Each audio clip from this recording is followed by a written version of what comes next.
going to just go ahead and get started singing some songs of worship. So help me sing out, clap your hands, worship God. And praise God. We'll sing that song, Glory, Glory, Hallelujah. Glory, glory, hallelujah. Since I laid my burden down. Glory, glory, hallelujah. Since I laid my burden down, I feel better, so much better. Since I laid my burden down, I feel better, so much better. Since I laid my burden down. Glory, glory, and glory, glory, hallelujah. Since I laid my burden down. Glory, glory, hallelujah. Since I laid my burden down. I saw the light, and I saw the light. I saw the light. No more darkness, no more night. Now I'm so happy, no sorrow inside. Praise the Lord. I saw the light. I saw the light. I saw the light. No more darkness, no more night. Now I'm so happy, no sorrow inside. Praise the Lord. I saw the light. Praise God. We're going to slow down in this place. We'll sing that song, You're My Righteousness. You delivered me from darkness unto light. You've given my soul abundant life. Majestic is your name. My lips shall sing your praise, and my heart shall cry aloud and say, You're my righteousness, you're my strength, you're my redeemer, and my lips shall sing your praise. I lift my hands to you to bless your name. I surrender, make my life a sacrifice of praise. You deliver me. You delivered me from darkness unto light. You've given my soul abundant life. Majestic is your name. My lips shall sing your praise, and my heart shall cry aloud and say, You're my righteousness, you're my strength, you're my redeemer, and my lips shall sing your praise. I lift my hands to you to bless your name. I surrender, make my life a sacrifice of praise. Amen. Glory to God. If I could just have Brother Jason, he's going to open us up. Hallelujah, Father, we just thank you, God, that you gather your people, God, upon this place. God, help us to open our hearts and mind, God, upon your message, God, today. Anoint this day, O Lord, Father God, in your name we pray, Jesus. Amen. Glory to God. Good morning, everybody. It's good to be here. Good to be in Sunday school. Great time yesterday outside with our K180 concert scene in Waipahu. Taking dominion in a needy area, and I was very, very encouraged by that. I want to see more of that. really a blessing. I felt the heart of God as we were outside, see a lot of young people hearing the word and responding to the ministry. You may have noticed that, really taking in the word of God being declared. We started off the day, of course, with a great prayer meeting, and I really thank God for all of you who come out to the Saturday morning, 8 o'clock prayer meeting. That is a blessing to my heart, because we really have a gateway into the weekend as we assemble to pray. So really keep that high on your priority list to get others to come as well. We can pack the building out for morning prayer Saturday. Then we had a great men's huddle. That was an excellent time. Very needful to have those times together as men. And then right afterwards, getting down to business, going out and declaring the word and outreach, one-on-one witnessing and evangelism. Had the privilege to go right across the street to Seafood City, a place I've gotten familiar with now, and I enjoy going over, sharing the gospel. I took Andrew and Ethan with me there. And, the good news is we did not get ran out by security. We were able to get all of our flyers out and had a great time doing it.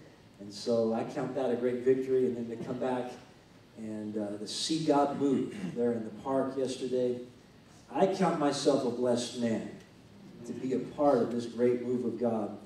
And sometimes we take for granted, we think, well, what contribution can we make? How significant was that effort? I'm telling you, it was very significant. Even if one soul was powerfully influenced with the gospel, which I know many were, it's all worth it. But I'm very thankful for all of you making the K180s a big success, from the music part of it to the drama part of it to the testimonies. And so I'm always going to call attention to our Saturday events. They are very vital to our church. It's an opportunity for all of us to come together. Most of the time, we can get Saturdays off. Hopefully, for most people, that's a good day. So we'll keep on aiming at high-impact outreach every Saturday. Glory to God. As we look at Psalms 127, we are going to dig into our lesson of the day. We're having a great time in this series on biblical child training. We want to keep the momentum going. So open your Bibles there. We also want to sign out some verses. If we could get some readers to help us, that would be very good. Do a brief review here in a moment, but let's get Psalm 127. Who's our reader today on that? Adrian's got it. Let's also get Romans chapter 5. Slavic, thank you, Romans 5. Proverbs chapter 13. Let's go ahead and get Logan on that, and then grab Sheila here with the book of 1 Samuel 12. Don, Colossians 3, and Dave, if you could get Exodus 20 to round it off here to start with, that will be good. Let's get our text. Psalm 127, always a reminder right up front that our kids are a blessing to our life, they're a gift from God to us, and they can be fashioned as arrows, right? They can be vital tools in God's kingdom plan. Let's read it, verses 3 to 5. Go ahead. Behold, children are inheritance from the Lord. The fruit of the womb is his reward. The arrows in the hands of a warrior, the sword of children of one's youth. Happy is the man who has the quiver full of them. They shall not be ashamed, but shall speak with their enemies in the gate. All right, so we have been concentrating on nurturing our children with discipline. Don't you like the way that's phrased? Loving them enough to bring discipline into their life. And I believe we've had a good, thorough, discourse on the issues of, behavior that warrants the rod, the proper use of the rod. Of course, the biblical truth about the necessity of the rod. And we've been embarking on a quest to identify rebellion. We're going to do that really in detail today. And we've actually touched on this a little bit in the discussion. The difference between active rebellion and passive rebellion. And there is a difference, so we're going to identify that today. We've also talked about making sure that chastisement is complete, right? It's not enough to just say, well, I went to the room and a little bit of a tap here or a tap there and everything's done. Well, things are done when the self-will has been subdued. Does everybody understand that is our objective here? Is to bring the will of the child into the submission, the will of the parent. In the very same fashion, the model we have is the fact that we're called to bring our will into submission to God. Everybody should understand that and recognize that. And God has ordained it for the parents to utilize their authority in love, out of their love for their children, to make sure this happens for their kids' development. Glory to God. So let's start with this thought today. How to identify rebellion. Before I actually get to that, how to know it is time to chastise, just as a way of review. Any child who knowingly or willfully disobeys is in rebellion and needs chastisement. All right, Proverbs, let me get Romans chapter 5 here in a moment. Keep in mind that it is not the significant effect of the rebellious action that merits the rod. It is the rebellion itself. Amen. Does everybody understand that? It's not the significant effect of the rebellious action that merits the rod. It is the rebellion itself. It is not that they woke the baby up, for example. You already told them to be quiet. It's not that they woke the baby up. Obviously, that's a bummer. Now the baby's awake and, should have been another half hour worth of a nap, perhaps. When they went into the off-limits room, it's the fact that they entered the off-limits room in direct disobedience to your word.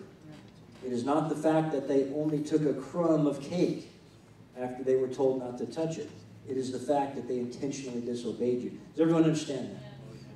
Romans chapter 5 and verse number 19 gives us a reminder of this premise. Go ahead and read that for us. For as by one man's disobedience many were made sinners, so also by one man's obedience many will be made righteous. Wow, can you see in that verse how powerful obedience is and how powerful disobedience is? Can you see in that verse the potency of obedience and the potency of disobedience? Now let's go back to the garden, because that's what this verse is referencing to in relation to Adam and Eve. Well, does God have lots of fruit? Yeah. Do you think that, really set him back, that one piece of fruit was taken and eaten? Is that the issue? No. It's not. The fact that he spoke a word, though, and said, you're not to do this. You're not to go near this and touch this and eat from this. And the fact that that word was disobeyed, that means everything. And this is the same thing with our kids, Well, I only took a little crumb. Well, they were told not to touch it. And so the principle here is what's working, and we see in that verse that Slavik read the power of obedience and disobedience. So, a word of caution here is beware of trying to cure rebellion with creative alternatives. Isn't there temptation in all of us to do this? I think that if you're like me, you would confess that the rod would be your last resort. You really don't want to go there. You're only going to go there unless it is absolutely essential that you do. I hope every parent can agree with me on that. I said you're only going there unless it's absolutely essential that you do. But when it's essential that you do, beware that you don't come up with creative alternatives. Because for rebellion, God's word calls for the rod. Any alternative to chastisement is an alternative to the scriptures. I hope I can enforce this. Our kids depend on it. Their upbringing, their future, very, very important. God offers no better solutions to subduing rebellion outside of the Bible. The Bible is clear about this mandate. Proverbs 13 and 24. Let's read that. He who spares his rod hates his son, so he who loves him disciplines him promptly. All right, so when you identify rebellion, you understand that you are called to the rod. And so we want to get deeper into this subject by actually identifying active rebellion versus passive rebellion. Is that fair enough? And feel free to stop me. I'll go through these one by one, and as we do, I want to encourage you to think about it. If you have any comments or questions, you want to lift a hand and share it, I think it'll be appropriate. I don't want to rush through this. I want you to be skilled parents at identifying what's wrong and what's right, what warrants your attention and ultimately discipline, and even all the way to chastisement with a rod, where we draw the line and where we know we need to spring into action. This is very, very important for our kids' upbringing. We have to love them enough to actually do this. And it will cause you to have to get up after a long day and always be on top of this. There's never a break in this. So let's identify rebellion. A rebellious child is one whose actions or attitude are in direct defiance of parental authority. A rebellious child is one who asserts his will against the will of his parents. A rebellious child is one who resists his parents' efforts to direct his life. Parent, you and I are called to direct their lives. And there's resistance to that. Then we recognize rebellion, and this brings us to this subject. Rebellion is manifested either actively or passively. So I think that there's been some input already. People have touched on this. The pastor, it's like, man, we use that word rebellion. It's a real broad term. Can we break this down a little more? Today we're going to break it down a little bit more. Maybe we can help some of us out to identify. So active rebellion, right off the top, is knowingly disobeying. All right? Knowingly disobeying. This is active rebellion. It's willful, it's conscious disobedience to commands or established rules. I don't want to rush through this. If you have any comments or questions, feel free to raise a hand. But again, willful, conscious disobedience to commands or established rules. Here's another one. Well, let me give you examples of this. Come here, Junior. And he doesn't budge. Now, this is assuming the child is not having hearing issues, right? And I stressed that. My son Andrew had some hearing issues as a boy. And I look back and I'm like, oh man. I need to recognize that. So I'm trying to make provision for everything here. But in a normal situation, hearing is good. Come here, Junior, and he doesn't budge. Stay in bed, Mary. And she gets up. Don't wear that, Terry. And she wears it. Okay? Pretty straightforward. This is a clear-cut word spoken, and it was clear-cut that the defiance took place. All right, number 2 about active rebellion. It is defiant verbal resistance. This is active rebellion, defiant verbal resistance. Any form of sass or talkback. I said any form of sass or talkback. It is not acceptable. Well, they didn't say it very loud. It wasn't that big of a deal. It is a big deal. Sass or talkback. They might even be in the process of doing what you told them to do, but if it's coming out of their mouth, active rebellion. All right, how about this? Intentions to disobey are announced by saying no. Some offer a more blatantly disrespectful phrase of defiance, such as drop dead, or forget you, or get a life, or whatever. Ever heard whatever before? Go on and on, you can fill in the blanks. There's another one. They will not accept parents' authority to make a decision. Refuses to take no for an answer. Do kids ever refuse to take no for an answer?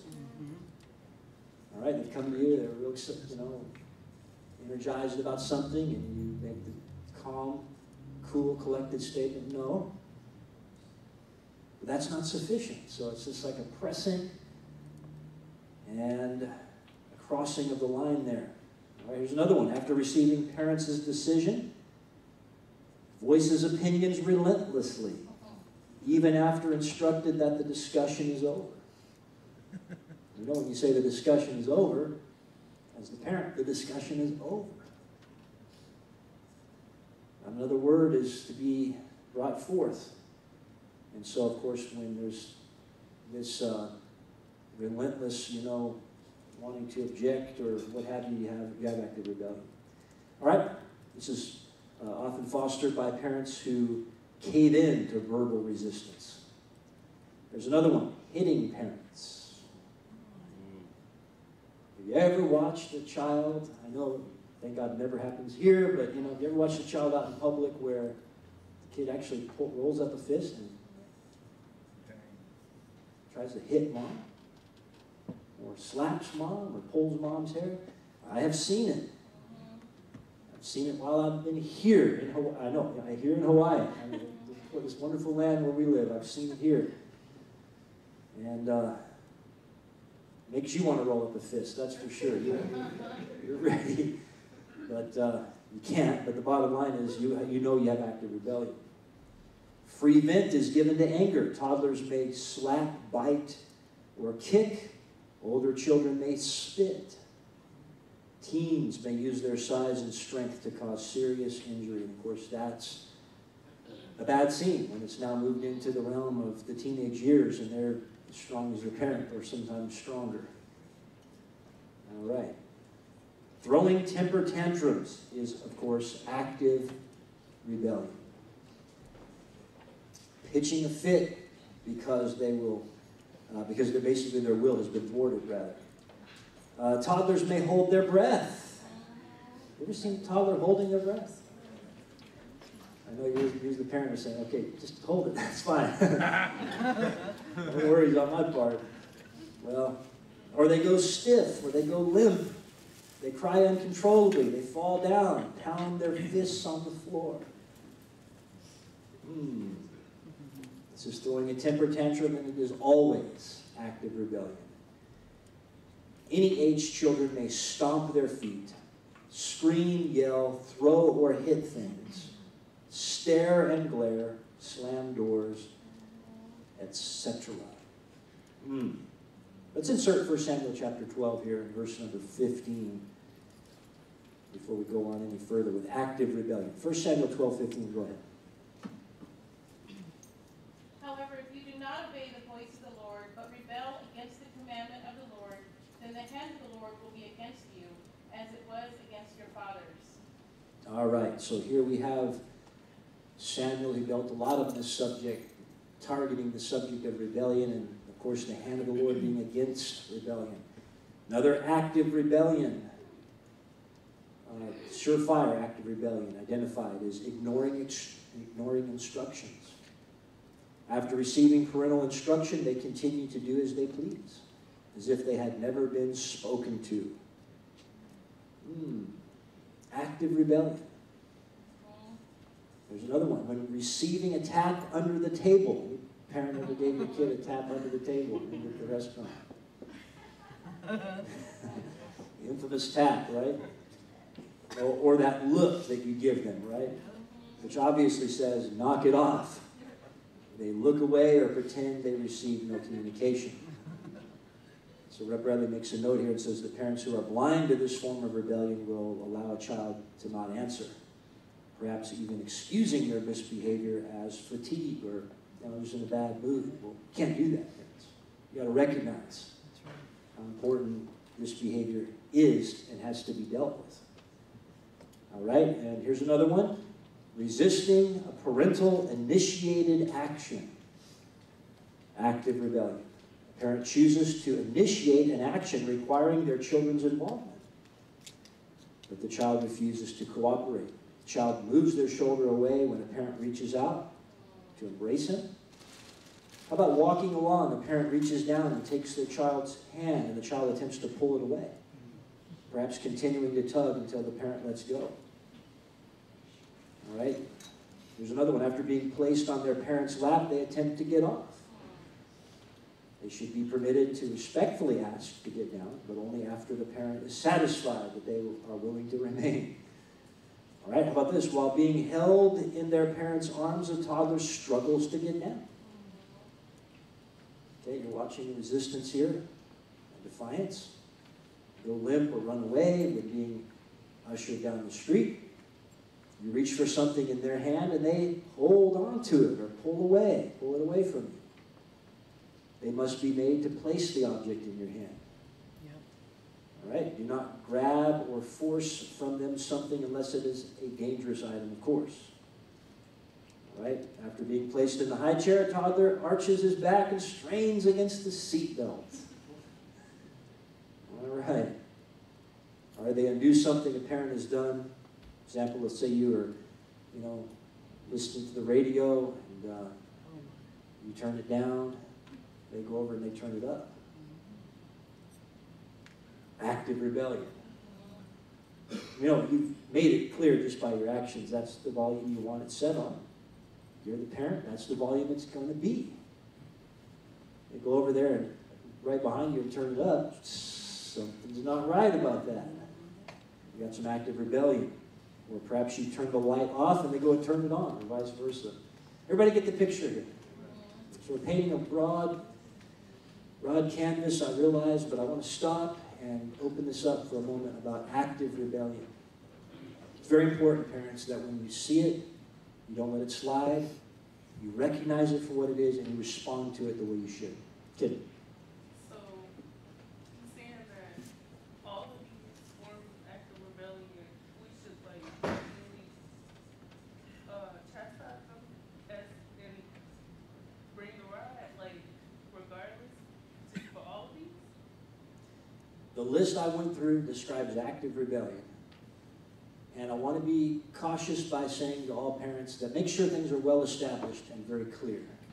All right? If there's a lack of clarity, Kenda, then there's room for a warning. That's personal policy. If there is a lack of clarity, and you know it as a parent, there's room for a warning.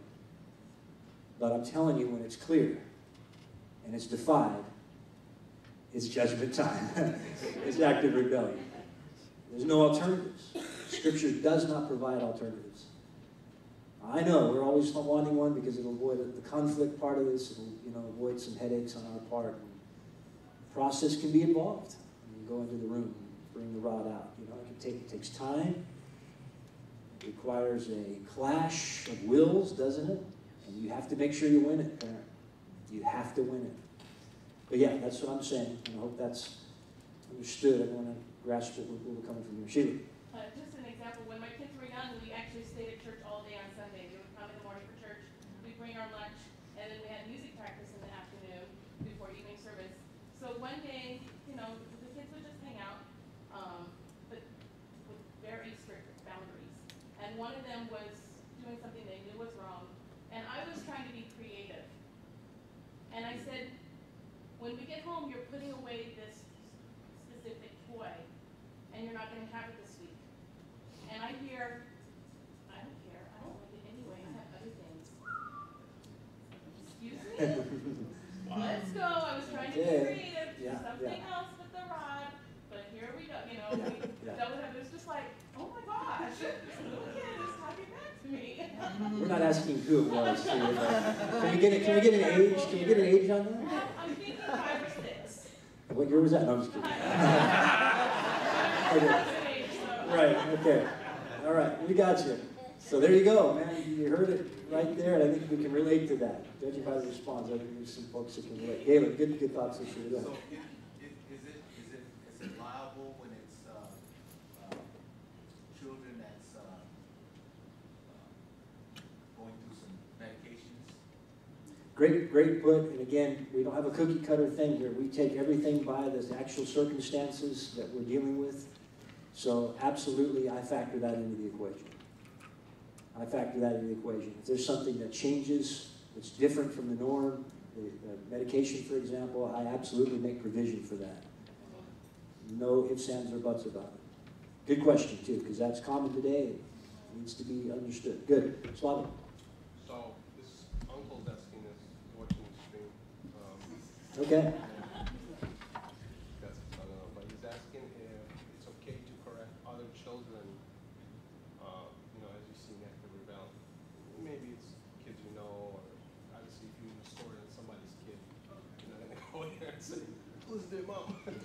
Yeah, But, you never know. So. The short answer is only if you have permission, and make sure that that permission is well confirmed, because that can be the source of, as you can imagine, some issues there. But good question, and it's great, isn't it? You look back on days gone by when, as a community, a lot of times other parents were involved in overseeing and helping and correcting in a good sense. They didn't overstep their bounds, but they, provided authority, there in those community settings, and it helped that generation of kids grow up. But yeah, let's make sure we have good communication and confirmation on authority, be given that authority. Let me go to Oscar and come back to Rome. Pastor, dealing with a lot of the local kids, they come from broken homes, some of them very painful, some of them homeless. Parents are homeless, and they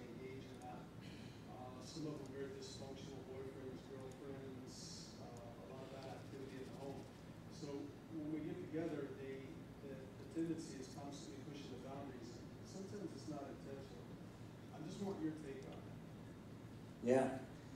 Well, the sad part of it, Oscar, is that even the very foundation, is being assaulted by hell. When the parents are unsaved many times, and you have that kind of dynamic you're describing. So we don't even have a foundation in place to even really start beginning to put these things into motion, the things we're teaching here today. So we have to get the foundation built up first, and that's what you're doing. What others have been doing. You love them, you bring them into an environment like this, we start to get an idea about parameters and framework, and then only from there can we really start implementing this. So, don't you love the Bible, though, church? That it really does come down at base level and foundational level to love. Just taking them in and putting up with all this stuff right now best we can. Obviously, things are grossly out of line and harmful to others. We have to step in and do our best to. I hope that helps. I'm going to go to Roman on this. Yeah, so sort of on the subject of Slavic and Oscars as well. Sometimes when I see another parent's kid doing something wrong, I'm going to go and scold that kid, and I'm going to take them to the parents and let them deal with it. And I think usually that's probably a good policy, especially if those disciplinary of using the rod is not established between the parents or things like that.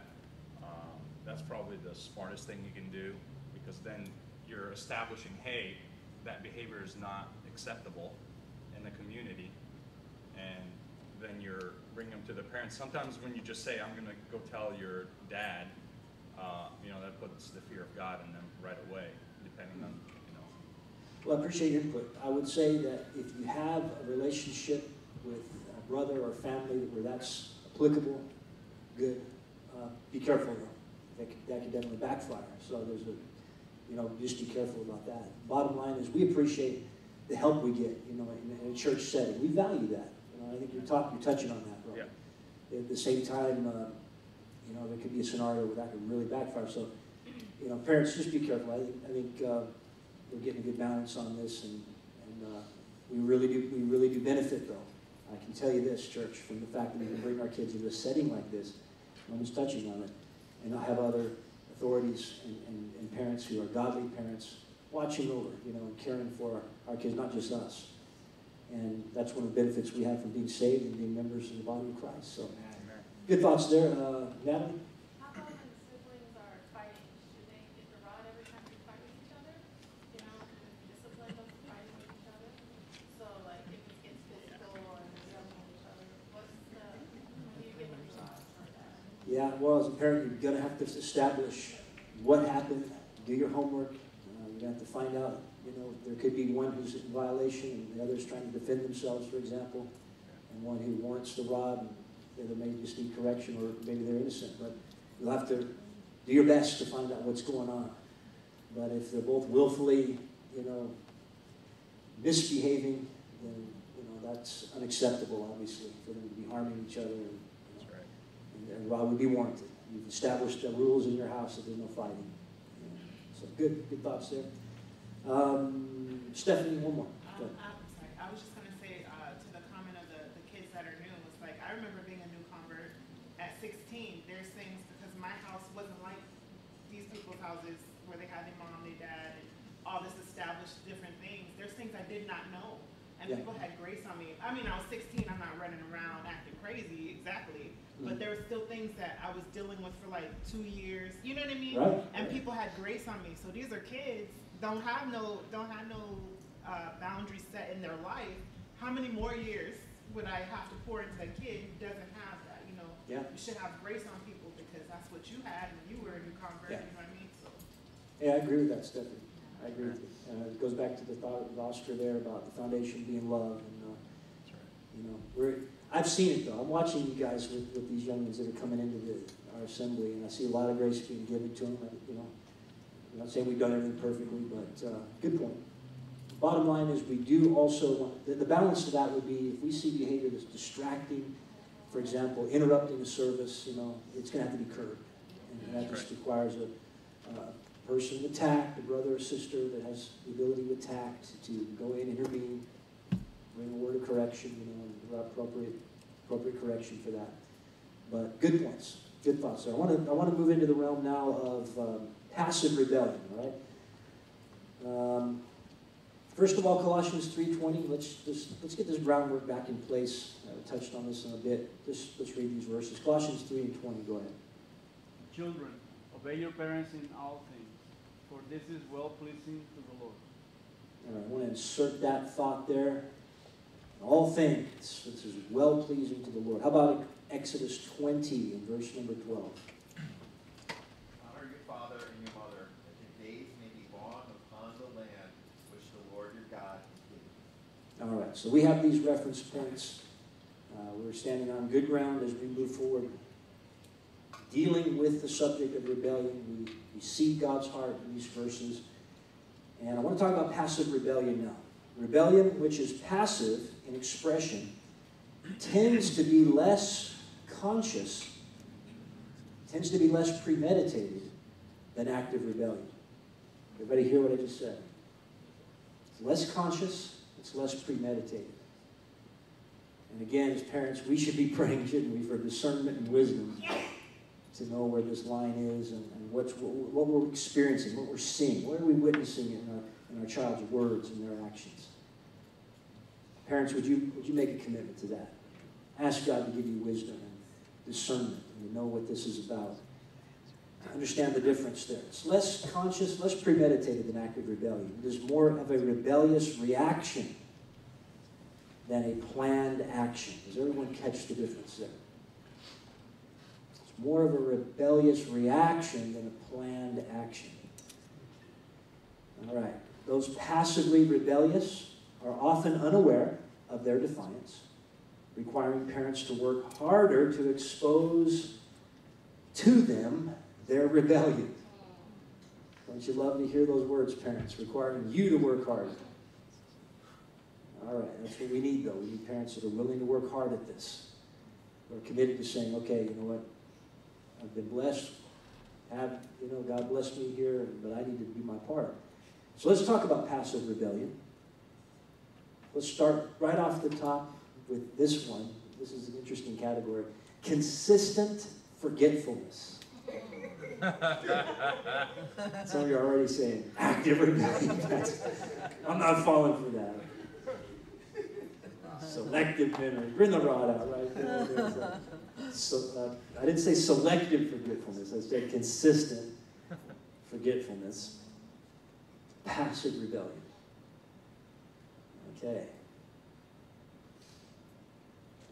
You know, one thing I should add to this is that every child is different. Sure. Every child is different. You know, their whole makeup. And, every human being is different across planet Earth. You know, some people are not as sharp as others. We don't say that to say that they're less important or less valuable. They're equally valuable. Yes. Amen. There are children, we've talked about this, with mental retardation. Very genuine, special needs. And everything in between. And those with incredible IQs and, really shrewd kids, right, that really know what they're doing. Those that just don't quite catch it. Can we as parents be magnanimous enough and understanding enough to realize that that's true?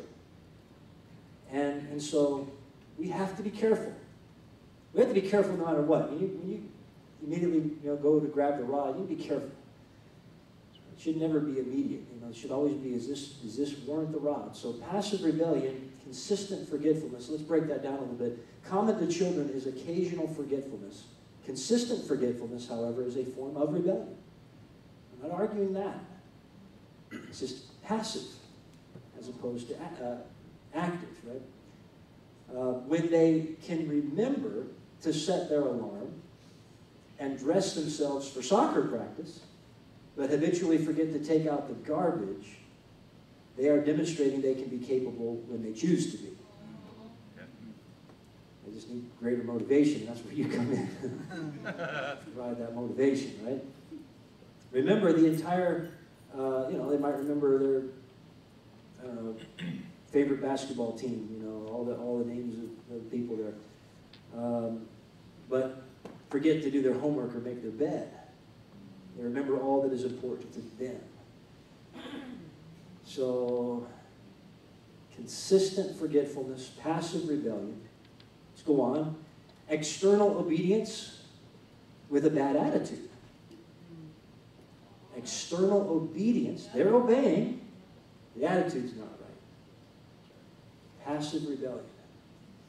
Again, the temptation for all of us here is because we're disciplinarians, all of us are disciplinarians in here, I know that much, is to say it's active, but they are obeying. We have an attitude issue. How many of the attitude issues can range? I suppose they could be at the extreme level that would move into the realm of active rebellion, you know, but a lot of times it's not, you know, it's more mild and falls under the category of passive rebellion. They obey outwardly, but send a defiant message, sulking or grumbling, whining or pouting, as they obey. Okay? They will obey because they have to, but you pick up something, right? You pick up the vibe. Yes.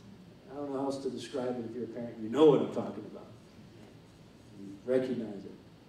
They cooperate with your directions, but whine about it. The 3-year-old who lets his mother shower him but is permitted to complain throughout the shower, but I don't want to shower. Okay. He's not kicking against you. He's doing it, but you get the drift. All right? Obeying on their own terms. It's not, they don't come exactly when they're called. You know, it's a little bit of a delay there you pick up. I mean, it should be prompt.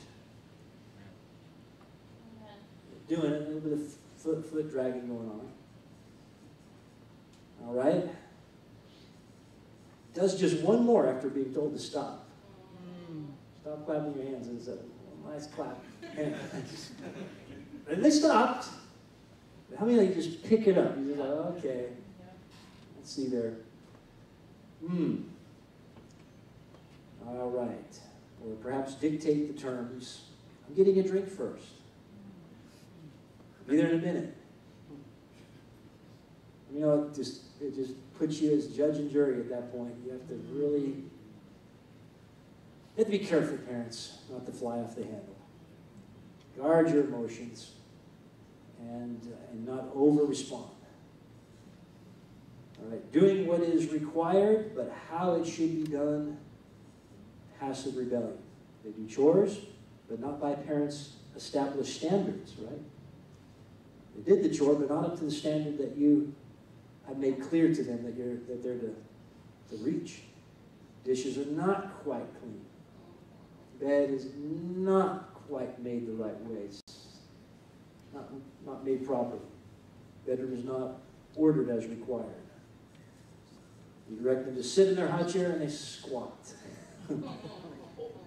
Parents foster rebellion when they decide that rather than fight them, they will settle for partial obedience. Any thoughts or comments there? That's an interesting term, partial obedience. Josh? So I got a question, but I got more stuff though too. But, so what you're saying is passive, you said rebellion, right? Passive rebellion. Yeah. It doesn't always warrant the rod? Is that what you're saying? As a parent, when we talk passive rebellion, we move into the realm of your discretion. Right, yeah, so it's a case by case. It really is, man. Well, I wish I had a hard and fast answer to that. I don't. Right. So, I'm following you there. Yeah. So, so I love that our kids always gives us new material, right? So new material. So the baby, right? She's got a real, and many could probably amen this, got a real bold personality. It's really in your face. And so when she rebels, it's very blatant. Yeah. And so she hasn't yet learned to make it sneaky yet. So it's like, do this. No. Okay. So that's an easy one. That's an easy one. Do not pass go. go directly to spanking. Good. The other one last night. So Eliza, she tends to have an attitude like you're not the boss of me attitude with her siblings. And you know, we've given the boy a little bit of enforcement authority, you know, when things are kind of coming unhinged, when we're not around, or you know, we give him the phone when we step outside in the backyard or something. Yeah. Call us, you know. So she really makes it like pulling teeth sometimes when he's trying to get her to listen to him. And that challenge of authority is the challenge of authority of us. It's not, we try to work with her over time. Look, you're not just disobeying Kuya, you're disobeying your parents when you're doing that. Mm-hmm. So last night, one of the, you know, I think it was Hannah getting some clothes out of the drawer or something. Eliza was sitting in front of the drawer, and it was an inconvenience for her to move out of the way. And Hannah's having a good attitude. She's like, Eliza, excuse me, I'm trying to get in there to get my pajamas. And she's like looking at her like, oh, you know. So of course, this is a point of contention. This is where all the arguments start, or many of the arguments start in the house. So then they're starting to argue. And many times, because she's doing it without us in the room or without us knowing, the other one who's they're losing their temper. Uh-oh. The other one gets in trouble. And so we do a little bit of digging, and then we find out many times it's back to Eliza and her little "you're not the boss of me" attitude, right? So last night, Lavana had enough of it. She lit her up, right, with the spoon, you know. And the twins, it doesn't take much. It really doesn't. Just one little swat, their whole world shatters. But she was wrecked. I mean, she was wrecked. Ooh. And her little Eliza world fell apart. But afterwards, she got her heart right, even though she wasn't like emotionally over it yet. She wasn't over it until she went to sleep. But afterwards, she said sorry without us saying anything to her. She said sorry to Hannah, and then she went and said sorry to us. So she figured it out, right?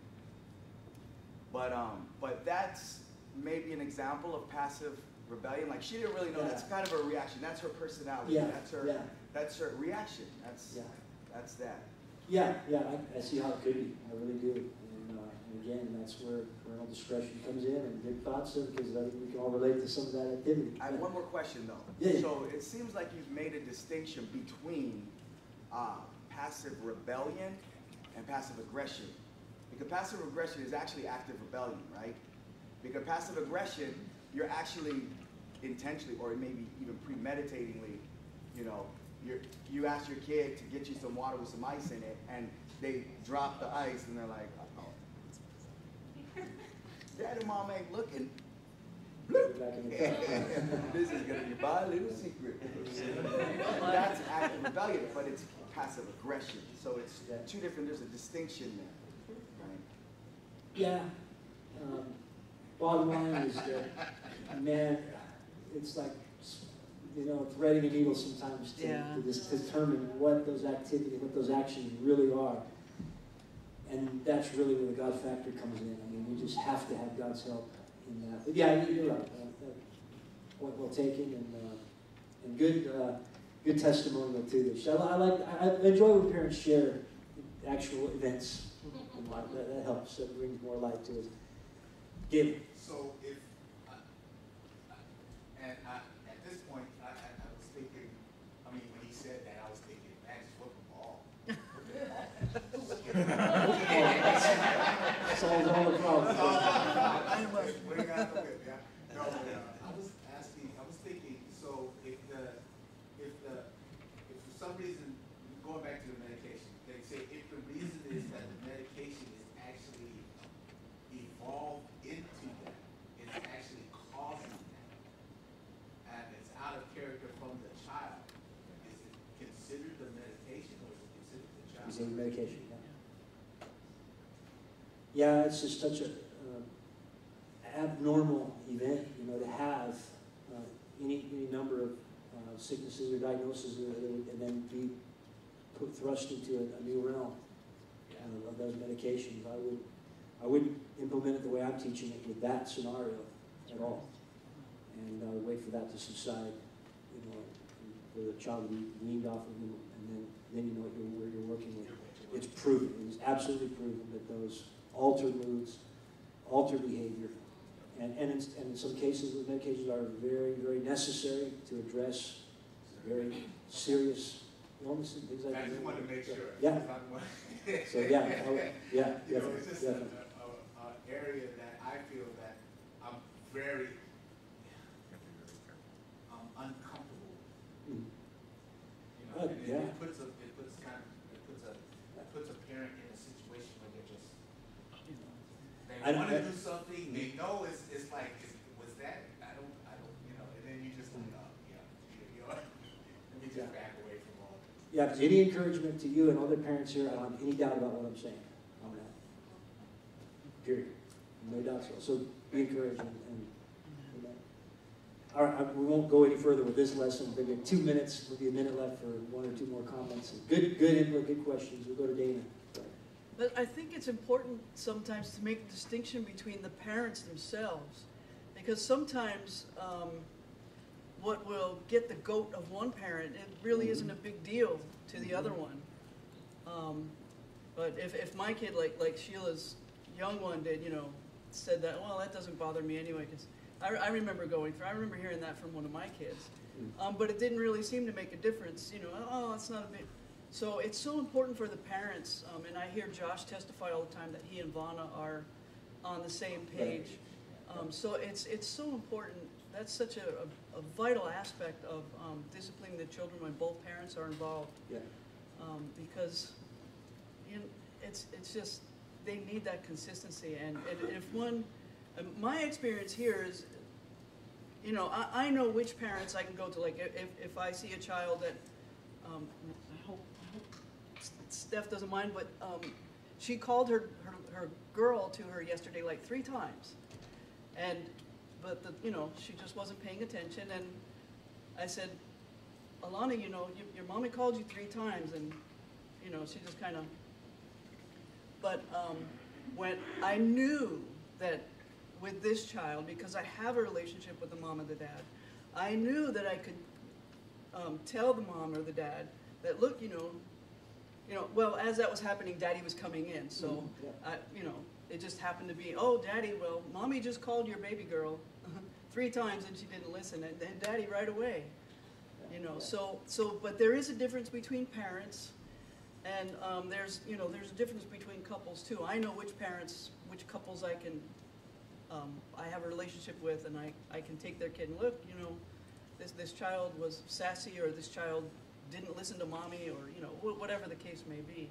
So it's just really important that parents be on the same page, because I knew that Steph and Kanya were on the same page with that kind of thing, and I knew that I could take that issue to either one of them.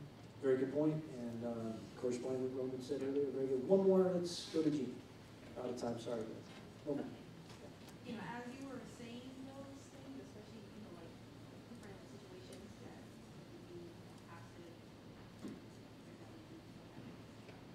you know, but in my mind, I'm imagining myself, and I've seen a lot of people that sound more like me, that I do in front of kids, my grandkids. Would you say that before really making judgments on the kid, you got to make sure, as parents and grandparents, we got to put ourselves in check first, you know, make sure these kids pick up everything. Yeah. You know, and when you think they're not watching, this is what they are, and they're thinking, no, and they're going to copy what you're doing, and so it's hard, because then I catch myself, and it's hard, then like I said before, when I see them doing it, you know, it's like, I want to rectify that, but yet, then I recognize that they learned that from me, part of that. Yeah. So, what do we do? I like that input, Gene. I like that a lot. No, it goes back to some of the earlier discussions we've had in this class about us making sure, first of all, we're right with God. We're current with our relationship with Christ. We're motivated by the love of God towards our children, nurturing them with discipline. Good input. I would also add to that, I think this is kind of the big picture scenario, is err on the side of grace. I really am a proponent of erring on the side of grace. If you really don't know what to do, you're just right there on the line. It's like, you know what? Grace. Aren't you glad God Yes. been gracious to us? Right? Gina's really touching on that. So good thoughts, Gina. Good input. We have to close 2 minutes before 10, 9:58. Let's be in here ready to worship God and have a great, great Sunday. Let's bow our heads. We're closing out in prayer. Good input today. Great parents in here. Great discussion. Let's close out and thank God for being with us. Marcus, would you pray?